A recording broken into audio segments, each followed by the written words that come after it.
നമ്മുടെ പെരുമാറ്റത്തിൽ നമ്മൾ നിസ്സാരമായി കാണുന്ന ചില കാര്യങ്ങളുണ്ട്. അതെന്തൊക്കെയാണെന്നും അത് എങ്ങനെ തിരുത്താമെന്നും നമുക്കൊന്ന് നോക്കാം. തുടർച്ചയായി 2 തവണയിൽ കൂടുതൽ ഒരിക്കലും ഒരു ഫോണിലേക്ക് വിളിക്കരുത്.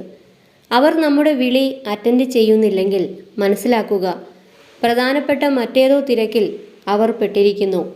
ആ തിരക്ക് കഴിയുമ്പോൾ അയാൾ നമ്മളെ തിരിച്ചു വിളിച്ചോളും എന്ന് കരുതുക. കടം വാങ്ങിയ പണം അതവർ ചോദിക്കും മുന്നേ തിരിച്ചു കൊടുക്കാൻ ശ്രമിക്കുക. അതവർക്ക് നമ്മളോടുള്ള ഇഷ്ടവും വിശ്വാസവും വർദ്ധിപ്പിക്കും. പണമെന്നല്ല, പേന, കുട, അങ്ങനെ എന്തുമായിക്കോട്ടെ. ഹോട്ടലിൽ നമുക്കൊരു സൽക്കാരം ആരെങ്കിലും ഓഫർ ചെയ്താൽ ഒരിക്കലും മെനു കാർഡിലെ വിലയേറിയ ഐറ്റംസ് ഓർഡർ ചെയ്യാതിരിക്കുക. കഴിവതും അവരെക്കൊണ്ട് നമുക്കുള്ള ഭക്ഷണം ഓർഡർ ചെയ്യാൻ നിർബന്ധിക്കുക. ഒരിക്കലും മറ്റൊരാളോട് അവരുടെ സാഹചര്യം മനസ്സിലാക്കാതെ, ഇതുവരെ നിങ്ങൾ കല്യാണം കഴിച്ചില്ലേ, ഇതുവരെ നിങ്ങൾക്ക് കുട്ടികളായില്ലേ, എന്താ ഒരു വീട് വാങ്ങാത്തത്, എന്താ ഒരു കാർ വാങ്ങാത്തത്, ഇങ്ങനെയുള്ള തീർത്തും അനാവശ്യമായ ചോദ്യങ്ങൾ ചോദിക്കാതിരിക്കുക.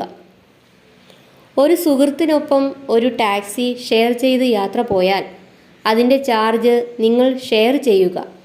അല്ലെങ്കിൽ ഇത്തവണ അദ്ദേഹം കൊടുത്താൽ തീർച്ചയായും അടുത്ത തവണ നിങ്ങളത് കൊടുക്കുക. പലർക്കും പലവിധ അഭിപ്രായങ്ങൾ ഉണ്ടാവാം, അത് മാനിക്കുക. ഒരാൾ സംസാരിക്കുന്നതിൻ്റെ ഇടയിൽ കയറി സംസാരിക്കാതിരിക്കുക. ഒരാളെ നമ്മൾ കളിയാക്കുമ്പോൾ അതയാൾ ആസ്വദിക്കുന്നില്ല എന്ന് കണ്ടാൽ അത് തുടരാതിരിക്കാൻ ശ്രദ്ധിക്കുക. എപ്പോഴും സഹായത്തിന് നന്ദി പറയുക. ഒരാളെ പുകഴ്ത്തുന്നത് പബ്ലിക്കാകാം, എന്നാൽ ഇകഴ്ത്തുന്നത് രഹസ്യമായി ആയിരിക്കണം. ഒരാളുടെ പൊണ്ണത്തടിയെക്കുറിച്ച് സംസാരിക്കാതിരിക്കുക. അതിന് പല കാരണങ്ങളുണ്ടാകാം. ഉപദേശം അയാൾ ആവശ്യപ്പെട്ടാൽ മാത്രം മതി.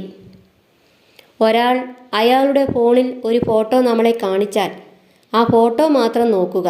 ഒരിക്കലും ഫോണിൽ അങ്ങോട്ടോ ഇങ്ങോട്ടോ തോണ്ടി മറ്റൊന്നും നോക്കാൻ ശ്രമിക്കാതിരിക്കുക. സുഹൃത്ത് എനിക്കൊരു ഡോക്ടറെ കാണണം എന്ന് പറഞ്ഞാൽ എന്ത്, ഏതിന്, ഏത് ഡോക്ടറെ എന്നൊന്നും അവർ പറയാത്തിടത്തോളം കാലം ചികഞ്ഞു ചോദിച്ച് അവരെ ബുദ്ധിമുട്ടിക്കാതിരിക്കുക. ചിലപ്പോൾ പങ്കുവയ്ക്കാൻ അവർക്ക് താല്പര്യം കാണില്ല. മേലുദ്യോഗസ്ഥനോടും കീഴുദ്യോഗസ്ഥനോടും നന്നായി പെരുമാറാൻ സാധിച്ചാൽ നല്ലത്. നമ്മളിലെ മനുഷ്യത്വം അവിടെ പ്രകടമാകും. നമ്മോട് നേരിൽ ഒരാൾ സംസാരിക്കുമ്പോൾ നമ്മൾ നമ്മുടെ ഫോണിൽ ശ്രദ്ധിച്ചിരിക്കുന്നത് ശരിയല്ല. ഒരാൾ ആവശ്യപ്പെടാതെ അയാളെ ഉപദേശിക്കാൻ പോകരുത്. മറ്റൊരാളുടെ തികച്ചും വ്യക്തിപരമായ കാര്യങ്ങളിൽ നിന്നൊഴിഞ്ഞു നിൽക്കുക, അയാൾ സഹായം അഭ്യർത്ഥിക്കും വരെ. ഒരാളോട് സംസാരിക്കുമ്പോൾ നിങ്ങൾ സൺഗ്ലാസ് വച്ചിട്ടുണ്ടെങ്കിൽ അത് മാറ്റുക. എപ്പോഴും നല്ലത് കണ്ണിൽ നോക്കി സംസാരിക്കുന്നതാണ്. നിങ്ങളുടെ പണത്തെയും പ്രതാപത്തെയും പറ്റി പാവപ്പെട്ടവരോട് സംസാരിക്കാതിരിക്കുക. ഭാര്യ നഷ്ടപ്പെട്ടവരോടും ഭർത്താവ് നഷ്ടപ്പെട്ടവരോടും മക്കൾ നഷ്ടപ്പെട്ടവരോടുമൊക്കെ നിങ്ങൾക്ക് ഇതൊക്കെ ഉള്ളതിൻ്റെ വർണ്ണനകൾ മാക്സിമം ഒഴിവാക്കുക. അപ്പോൾ ഇങ്ങനെ നിസ്സാരമായി നമ്മൾ കരുതുന്ന ഇങ്ങനെയുള്ള കാര്യങ്ങൾ നമ്മൾ നന്നായി ചിന്തിച്ച് പെരുമാറാൻ ശ്രമിക്കുക.